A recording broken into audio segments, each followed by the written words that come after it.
তো আমাদের কেনা 500 টাকার ফ্যানের মধ্যে কি আছে সেটা খুলে দেখব। প্রথমে এর তিনটি যে রবার দেওয়া আছে এর নিচে কিছু স্ক্রুপের অংশ পেয়ে যাব। তো এইটি খুলে এই যে স্ক্রুটা স্ক্রুড্রাইভারের সাহায্যে প্রথমে আমরা খুলে নেব। যেমন আমি খুলে নিয়েছি। এবার দেখুন এটি খোলার ঠিক পরে যেটা ওপেন করব, ভিতরে একটি লিড অ্যাসিড ব্যাটারি দেওয়া আছে, যার ব্যাকআপ আশা করি খুব একটা ভালো হবে না।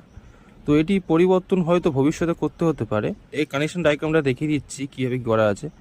এই ব্যাটারি থেকে যেমন দুটি তার গিয়েছে, গিয়ে একটি তার গিয়েছে ওই স্পিড কন্ট্রোল যেটা ভলিউম টাইপের আছে ওর গায়ে, আর একটি গিয়েছে ডায়ের হয়ে নেগেটিভ অর্থাৎ মাইনাস তার। কিছু তার ইনবিল্ট হয়ে ভিতরে মোটরের গায়ে গিয়েছে আর লাইটের গায়ে গিয়েছে, যেটি সুইচ টিপলে লাইটটি জ্বলে। এই ছিল ডায়াগ্রাম।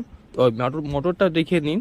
এই ভিতরে যে মোটরটা আছে এরকম ছোট সাইজের মোটর আছে, যেটি 12 ভোল্ট থেকে 4 ভোল্টে কাজ করে। তো জিনিস